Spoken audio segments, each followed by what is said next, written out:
जालना जिल्ह्यातील भोकरदन तालुक्यातील शेतकरी शांताराम गोविंद तांगडे यांच्या घराला रविवारी रात्री 10:30 वाजेच्या सुमारास गॅसची गळती होऊन भडका झाला व परिवारातील सदस्य आजूबाई संस्थान आणवा येथे दर्शनासाठी गेले असता सदरची घटना घडली असे माहिती पडले।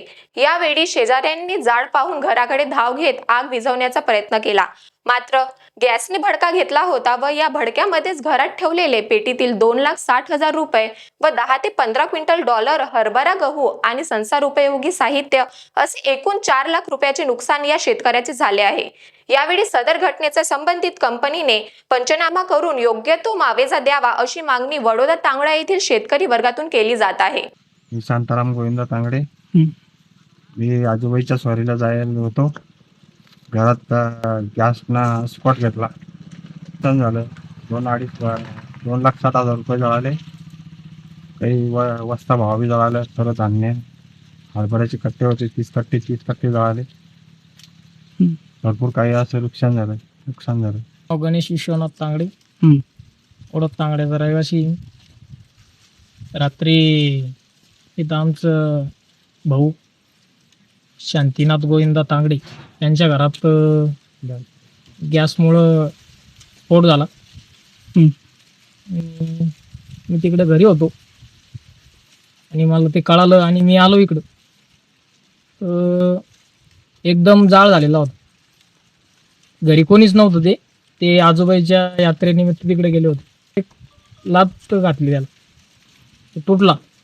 मी गेलो, मग आतमध्ये डायरेक्ट गॅस उचलला बाहेर भेट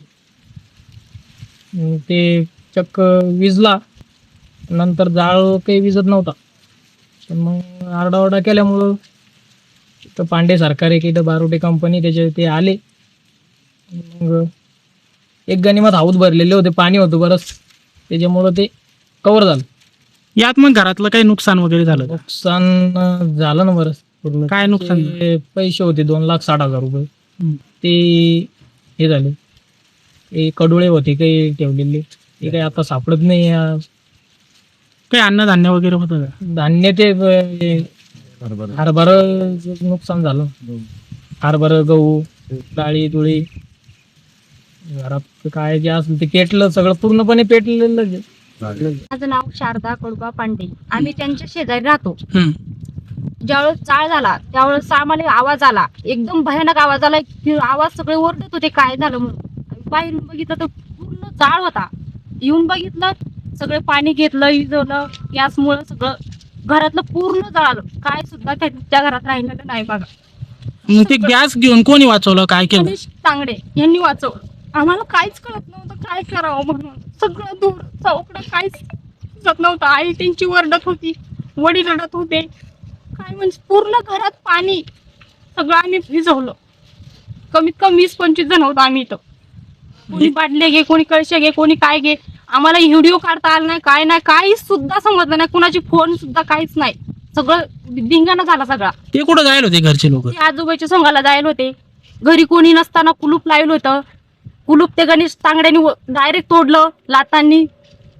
मागून दरवाजा तोडला आम्ही, माझ्या देरांनी, माझ्या नवऱ्यानी, सगळ्यांनी आम्ही धावपळ केली। गॅसनं रिपेअर घेतलं का? गॅसनी झालं बघा, काय दुसरं काय नाही, गॅसनी सगळं झालं।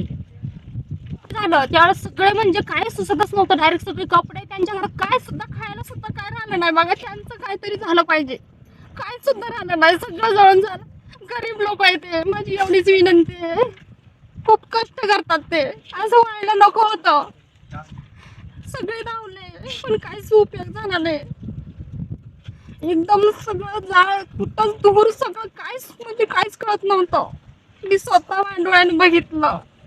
रात्रभर कोणी झोपलं नाही, काय खाल्लं नाही, काय नाही, सगळे तशी बसलेले आहेत सगळे। आता काय मागणी आहे तुमची? आमची मागणी हीच आहे, एवढं जे झालं तेवढी सगळी भरपाई करून द्या। त्यांच्या घरात भरपूर पैसा होता, सगळं सोनं नाणं घरीच ठेवून गेले होते। ते जत्राला जायचं म्हणून ते काय घालून गेले नव्हते। तिच्या लग्नासाठी त्यांनी पैसे सुद्धा घरात जुळवून ठेवलेले होते। जालन्यातून योगेश काकफडे यांची रिपोर्ट, महान्यूज 7 करिता।